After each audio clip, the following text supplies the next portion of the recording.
지금부터 오픽미로 실제 시험처럼 모의고사 진행해 볼 건데요. 모의고사 무료로 응시하고 내 레벨 바로 확인하는 방법은 고정 댓글에 남겨둘 테니 여러분도 직접 풀어보세요. Tell me about the recycling methods in your country. How do people usually recycle? Please give as many details as possible. In Korea, recycling is actually a big part of everyday life because the system is very organized. In fact, I think Korea is probably one of the strictest countries in the world when it comes to recycling. People separate their waste into different categories such as paper, cardboard, plastic, glass, metal cans, vinyl, and food waste. Before throwing things away, they usually clean and dry recyclable items to prevent contamination. For example, paper with food stains cannot be recycled, and plastic containers need to be rinsed out first. Most apartment buildings have designated recycling areas, so residents sort their waste and dispose of it on specific days. Food waste is collected separately, and people are required to use special food waste bags that can be purchased at local convenience stores or supermarkets. If people do not follow the rules, they may receive warnings or even fines. At first, the process can seem a little complicated, but most people get used to it quickly. I think this system has helped reduce waste significantly and has made people more aware of environmental issues and sustainable living. How do you usually recycle at home? How do you separate your garbage, and what steps do you take to recycle properly? Please describe your recycling routine in detail. My recycling routine at home is pretty simple and has become part of my daily life. I usually separate trash as I use items instead of sorting everything later at once. For example, I flatten cardboard boxes, rinse plastic containers right away, and let them air dry before putting them in a recycling bin. I also keep glass bottles in a separate box and make sure they are completely empty. As for food waste, I collect it in a small container and throw it away every evening using the food waste stick bag. Before taking everything out, I quickly check that each item is in the correct category as well. The whole process only takes a few extra minutes, but it helps me stay organized and reduce unnecessary waste. Since I've been doing it for so long, recycling has become an automatic habit rather than something I have to think about. That's it. Tell me about the last time you recycled at home. What specific kinds of trash did you have to separate, and how did you handle them? Describe the steps you took in detail. The last time I recycled at home was last night, after a long, busy day. I noticed the different kinds of trash had piled up already, so I decided to deal with them carefully before I go to bed.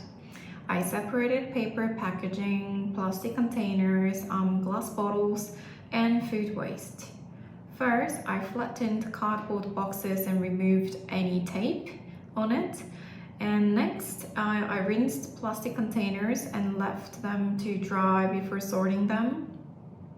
Glass bottles were checked to make sure they were empty and placed safely in a box. For food waste, was collected separately and thrown away at the end.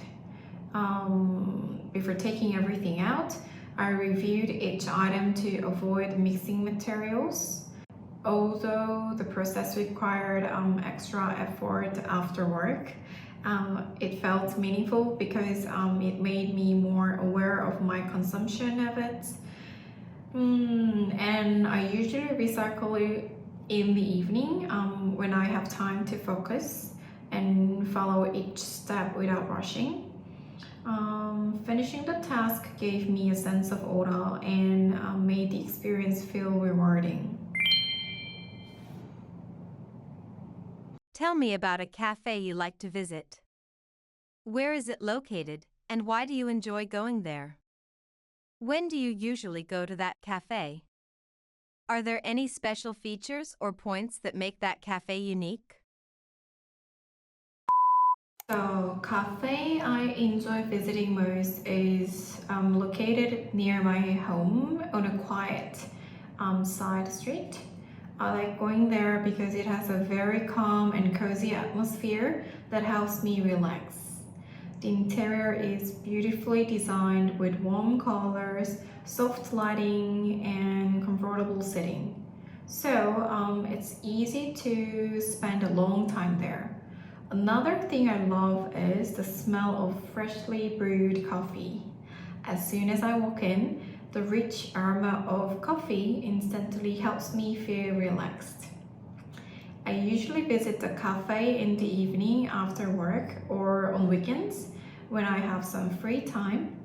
I normally grab a coffee, find a comfortable seat, and spend some time reading, listening to music, or just enjoying the peaceful environment without doing anything. One thing I really like about this cafe is that it feels more like a personal retreat than a typical cafe. The staff never rush customers, and the atmosphere is always quiet and relaxing. Because of that, it has become one of my favorite places to recharge and take a break from my busy daily routine. Think back to the first time you ever visited a cafe. Tell me what happened on that day. Who were you with, and what made that experience memorable to you? Was there anything unusual or special about that visit? Well, the first time I visited a cafe was when I was in high school. I went there with one of my closest friends on a rainy afternoon, of course after school. At that time, going to a cafe felt a little unusual because I wasn't used to that kind of place. I thought that place is for adults only. And I still remember standing in front of the menu for several minutes because I had no idea what to order. There were so many different coffee drinks and ended up asking my friend for a recommendation. I ordered a latte, and to be honest, surprised by how bitter it tasted because I had never really drunk coffee before. The cafe itself had soft lighting, quiet music, and a relaxing atmosphere. We sat by the window, watched the rain outside, and talked for hours about school, our future plans, and everyday life. What made the experience memorable was that it felt like my first taste of independence. It wasn't just about drinking coffee. It was the first time I spent several hours in a cafe with a friend, having meaningful conversations and enjoying a slower pace of life. Even now, I can still remember that day because it completely changed my impression of cafes. Many interesting things can happen when you spend time at a cafe, such as meeting someone unexpectedly. Tell me about a memorable experience you had at a cafe. Who were you with, and why do you remember that experience? One of the most memorable experiences I had at a cafe happened a few years ago. I stopped by my favorite cafe on a weekend afternoon to relax and enjoy a cup of coffee by myself as usual. While I was sitting there, I unexpectedly ran into an old friend from high school whom I hadn't seen in years. At first, we were both surprised and we spent a few minutes catching up. Then we decided to sit together and talk. We ended up spending almost 3 hours talking about our lives, careers, and future plans. It felt like no time had passed at all. We laughed about old memories and shared stories about what had happened since graduation of high school. I still remember that experience because it was completely unexpected. I had gone to the cafe just to relax for a while, but I ended up reconnecting with someone who had been an important part of my life. It reminded me how small the world can be and how a simple visit to a cafe can turn into a memorable experience. Tell me about the public transportation system in your country. What kinds of transportation are commonly used? Why do people prefer certain options, and what characteristics make them popular? The public transportation system in Korea is highly developed and very efficient, I guess. People commonly use subways, buses, and taxis. But subways and buses are by far the most popular options for everyday travel. One of the main reasons people prefer public transportation is that it is affordable and convenient. With a single transportation card, people can easily transfer between buses and subways without any hassle. In addition, mobile apps provide real-time information about arrival times and routes, making it easy to plan trips. Another reason the system is so popular is its reliability. Subways usually arrive on time, and the transportation network covers most parts of the city. Even if you don't own a car, it is easy to get around using public transportation. I think one of the best features of Korea's transportation system is how well everything is connected. Whether you're commuting to work, meeting friends, or traveling across the city, you can usually reach your destination quickly and efficiently. Think back to the first time you used public transportation. Where were you going? Who were you with? And what do you remember about that experience? Was anything special or surprising? I still remember the first time I used public transportation. I was in elementary school and I went to an amusement park with my friends on a weekend. We took a city bus together because it was the easiest way to get there. At the time, everything felt new and exciting because I was quite young and that was my first time. So I remember sitting by the window and watching the streets go by while people got on and off the bus. The bus seemed much bigger and more crowded than I had imagined. One thing I remember clearly is that my friend showed me how to use a transportation card and explained how the bus system worked. She also let me press the stop button when we were close to our destination. That was the most interesting part, and which made me feel surprisingly grown up. What made the experience memorable was that it was my first time using public transportation, of course, instead of traveling by car. It gave me a small sense of independence and made me feel more confident. Even though it was a simple trip, it's still a childhood memory that I remember very vividly. Many memorable things can happen on public transportation. Tell me about a memorable experience you had while using it. What exactly happened, and why do you still remember it? One of the most memorable experiences I had on a public transportation happened a few years ago when I was taking the subway home after work. The train was very crowded because it was rush hour, and I was tired after a long day. And when I got off the subway, I suddenly realized that my wallet was missing. I immediately panicked because it contained my credit cards, ID, and some cash as well. I went back to the station and asked the staff for help. And luckily, another passenger had found my wallet and turned it into the lost and found office. So I couldn't believe it. Everything was still inside and nothing was missing. I still remember that experience because I was extremely stressed at first, but then I felt so relieved and grateful. It reminded me that there are still many honest and kind people around us, especially in Korea, I guess. Even though it happened years ago, it's one of the most memorable experiences I've ever had while using public transportation. I'd like to give you a situation and ask you to act it out.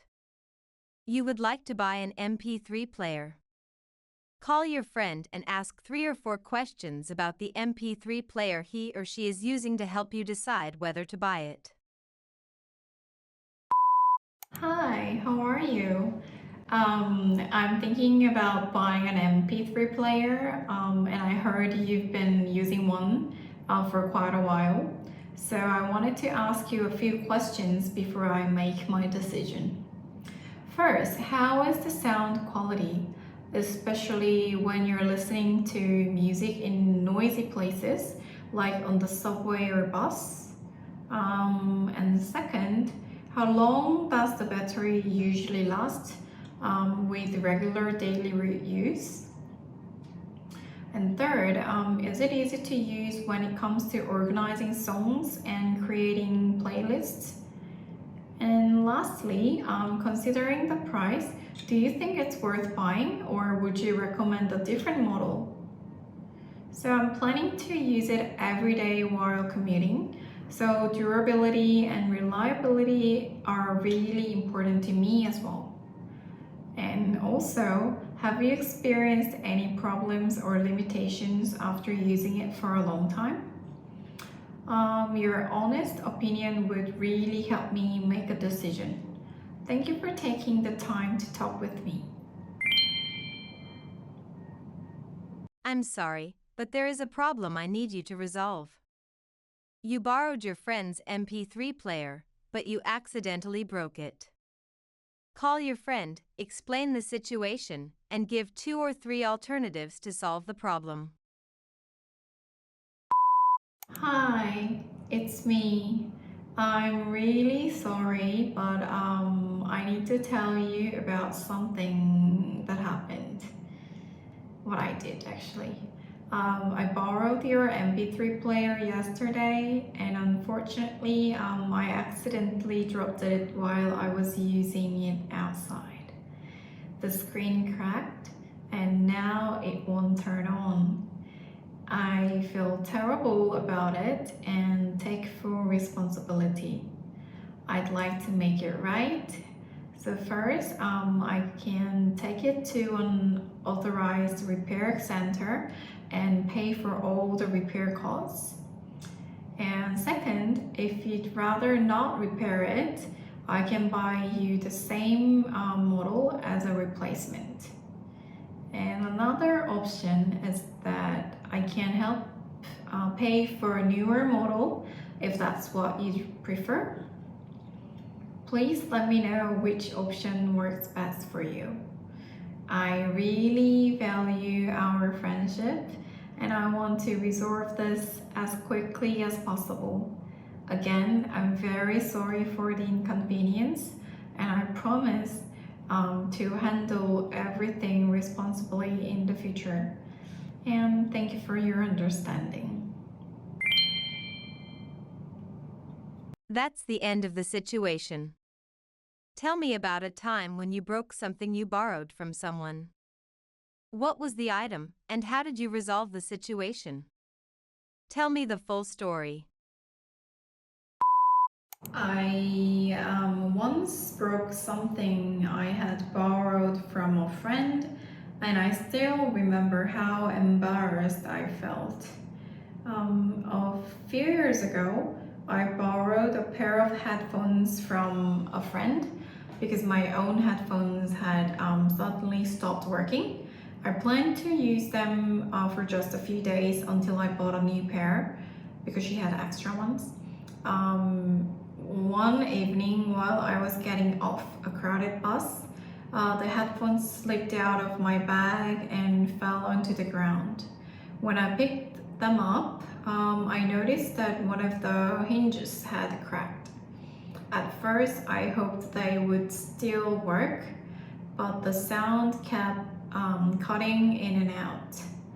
I felt terrible because they didn't belong to me. As soon as I got home, I called my friend and explained exactly what had happened and apologized sincerely, of course. Fortunately, my friend was very understanding and appreciated that I was honest about it. To make up for the damage, I offered to pay for a repair, and eventually I covered the repair cost myself. After they were fixed, I returned them to my friend. Although it was a stressful experience, it taught me an important lesson about responsibility. And since then, I've been much more careful whenever I borrow something from someone else. You indicated in the survey that you enjoy going to parks. When children and adults spend time at a park, they usually do different things. Please compare how children and adults spend their time at the park.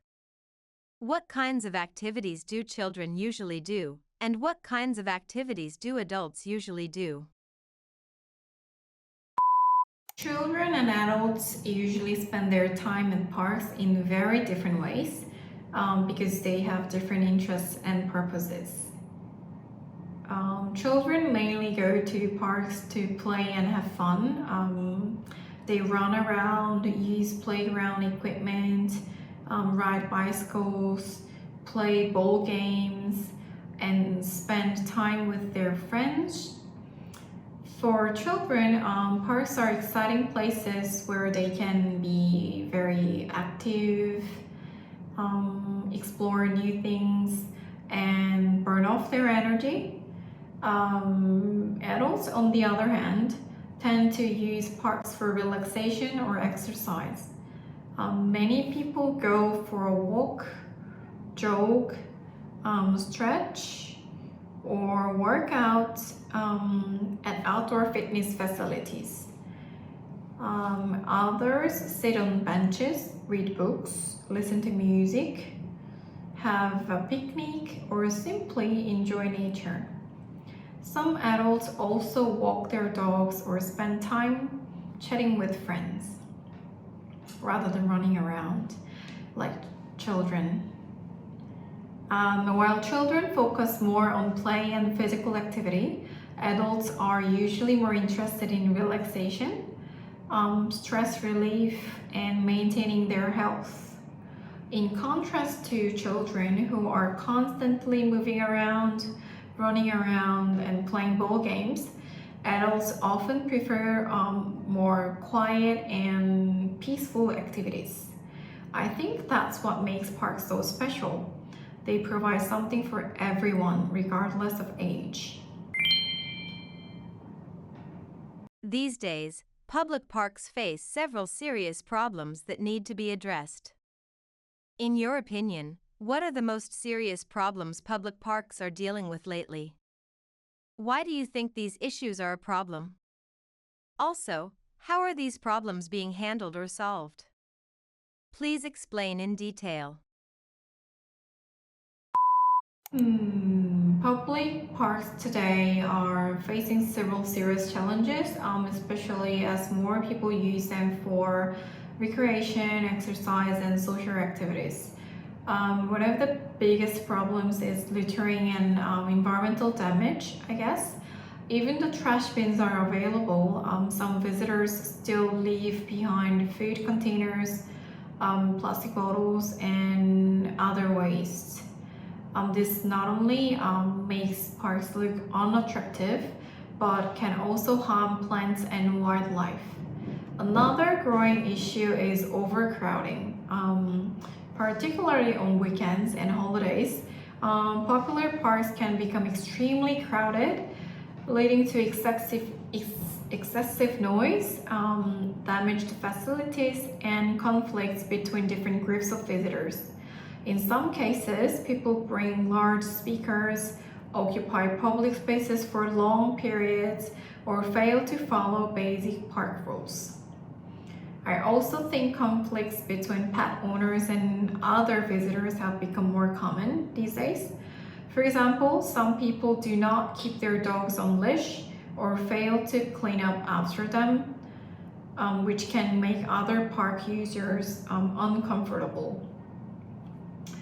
These problems are serious because parks are supposed to be clean, safe, and relaxing places where people can enjoy nature and reduce stress.